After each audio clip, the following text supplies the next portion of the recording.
All right, everyone, welcome back. You ready to dive in? Today, we're tackling relationships. Ooh, juicy. Yeah, you know it. I actually did a ton of research for this one. Always fun to bust some myths, right? Totally. And I found some stuff that really surprised me, like some pretty wild stats about engagements. Oh, yeah. Like what? Well, for example, did you know that couples who are engaged for more than 3 years Okay. are actually more likely to never get married? Wow, really? That's interesting. Yeah, I know, right? You think a long engagement means, like, they're really serious, really committed. Right, more time to plan. Exactly. So what gives? What's the deal with this? Well, you gotta think. The longer it goes on, the more chance for things to, shift. Yeah, that's true. Life happens, people change. Right, like priorities can change, goals can change. Maybe they just get too comfortable, like stuck in this holding pattern. Yeah, maybe it's easier to just, keep putting it off instead of facing those tough conversations. Ooh, that's a good point. Like, what if things change too much?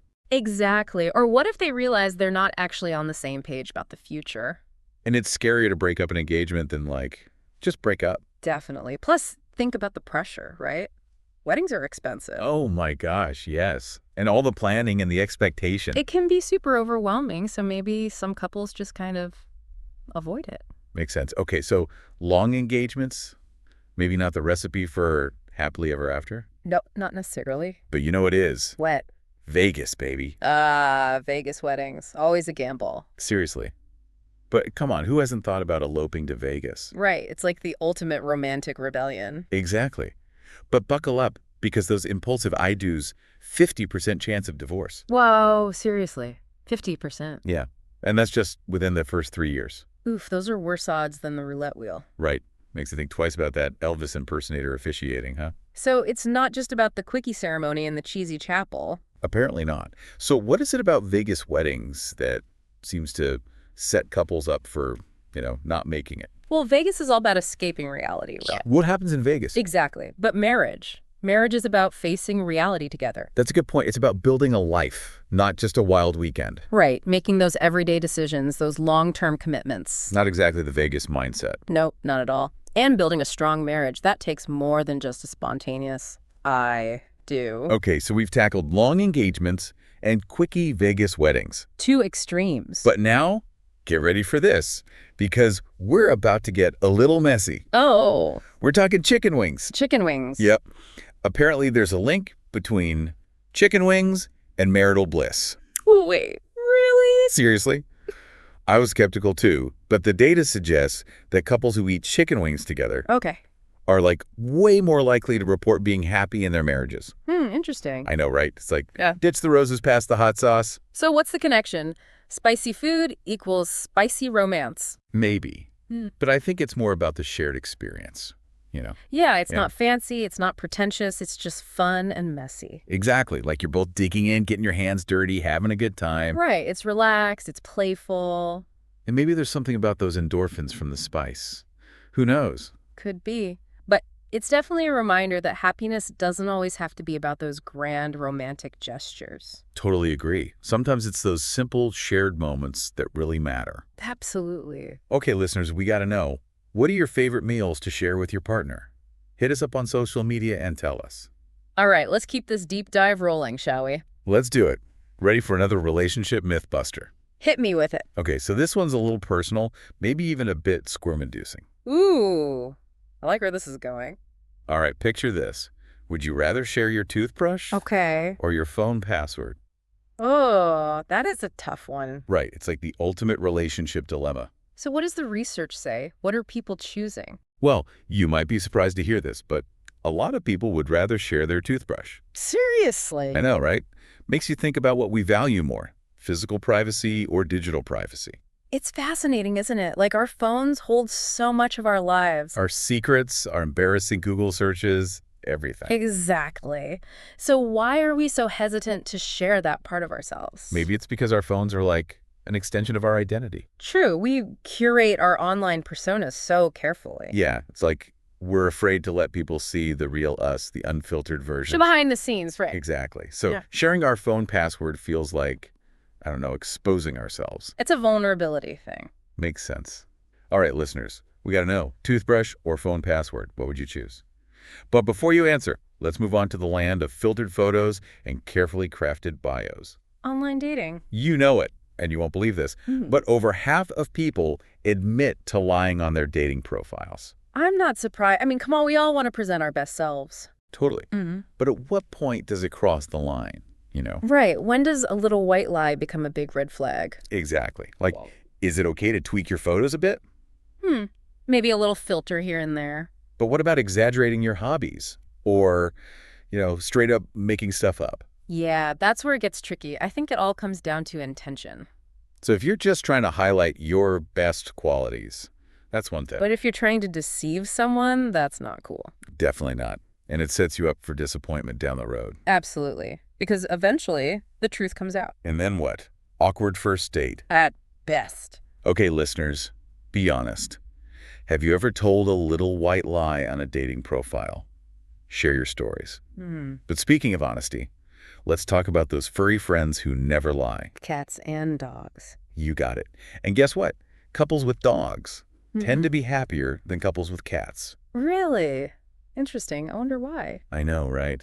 Well, dogs are all about that unconditional love. True. They're always happy to see you, always up for an adventure. Exactly. And that kind of positive energy can rub off on your relationship. Makes sense. Plus, dogs encourage more physical activity. Yeah, you got to walk them, play with them. All that good stuff. So maybe that contributes to overall happiness, too. Could be. But hey, cat people, don't despair. Of course not. Cats can be great companions, too. They just have their own way of showing love. Totally. So which team are you on? Team dog or team cat? Let us know. Yeah? But now let's talk about something a little less cuddly. Oh. Money. Finances. Yeah. Always a fun topic, right? Not always, but it's important. And the data shows that couples who are on the same page about money tend to be happier and more successful in their relationships. Makes sense. Money can be a huge source of stress. Huge. So if you're constantly fighting about finances. Yeah, that's going to put a strain on the relationship. Exactly.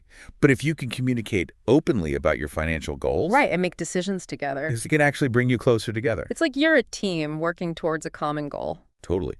And that sense of teamwork can spill over into other areas of your relationship, too. Absolutely. Okay, listeners, time for a little financial check-in. How do you and your partner handle money matters? Let us know. Both partners. Yeah. Right. It can't always be perfectly even. Exactly. And sometimes life throws you a curveball. Oh, yeah, for sure. Like a sudden job change or a family emergency. And that's when you really see what your relationship is made of. Totally. It's about being there for each other no matter what. Absolutely. Okay, so we've talked about money, we've talked about chores, we've talked about work-life balance. All the fun stuff. Right. But you know what else can really strengthen a relationship? What's that? Shared interests. Ooh, yes. Having things you both enjoy doing together. Exactly. It gives you something to bond over, something to look forward to. And it creates memories. Right. Yeah. Like those inside jokes that only you two get. Totally. Whether it's traveling or cooking or playing board games, those shared experiences really matter. They add a whole other dimension to the relationship. For sure. But what if you and your partner don't have a ton of shared interests? Good question. Is that like a deal breaker? Not at all. It's about being open-minded, willing to try new things. Right. You can discover new hobbies together. Exactly. And it's also important to encourage each other's individual passions. Oh, absolutely. Like my partner loves to paint and I'm more of a bookworm. And that's great. You can each have your own space to pursue what you love. Exactly. And then come back together and share those experiences. It keeps things interesting, keeps the spark alive. Speaking of sparks, let's talk about physical intimacy. Ooh la la. Yeah, you know it. But seriously, is it possible to maintain that passion over time? Well, the honeymoon phase doesn't last forever, that's true. Right, those butterflies eventually fade. But that doesn't mean the intimacy has to disappear. So how do you keep that fire burning? It takes effort, communication, and a willingness to, keep things exciting. Like trying new things, being spontaneous. Exactly. And remember, intimacy is about more than just sex. True. It's about touch, affection, those little moments of connection. Right. A hug, a kiss, holding hands. Those things matter. They do. And if you're noticing a decline in intimacy, don't panic. Yeah, it doesn't necessarily mean the relationship is over. Nope. It could be stress, it could be life changes, it could be any number of things. So talk to each other, figure out what's going on. Exactly. And remember, you're a team. You can work through it together. Great advice. Okay, listeners, Let's shift gears a bit and talk about emotional intelligence. Ah, EQ. So important in relationships. Totally. Being able to understand and manage your own emotions. And being able to empathize with your partner's emotions. Exactly. Emotionally intelligent couples, they just seem to handle conflict better. Oh, for sure. They're better communicators. They're more understanding. And they can support each other through tough times. Absolutely. But what if you're not, naturally emotionally intelligent? Yeah, can you learn that stuff? You definitely can. It takes practice, self-awareness, and a willingness to grow. So, pay attention to your feelings. Figure out what triggers you. And learn how to communicate those feelings effectively. Great advice. Okay, so we've talked about intimacy, communication, emotional intelligence. All essential ingredients for a healthy relationship. But what about that ultimate goal, lasting love?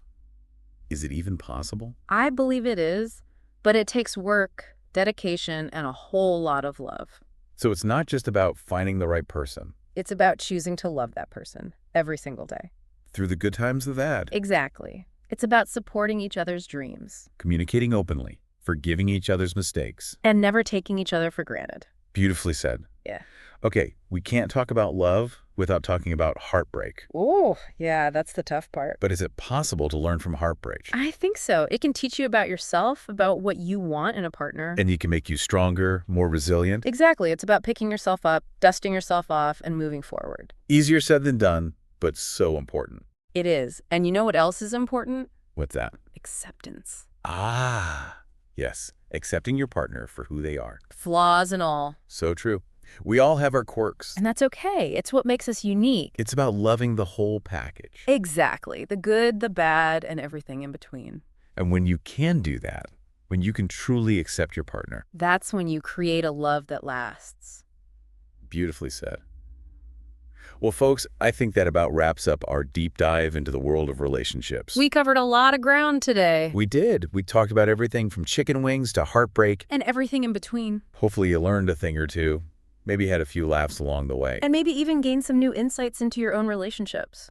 If you enjoyed this deep dive, be sure to check out our other episodes. We've got a whole archive of fascinating topics. And be sure to follow us on social media for more relationship tips, insights, and maybe even a few more surprising statistics. Because let's face it, relationships are always a fascinating topic.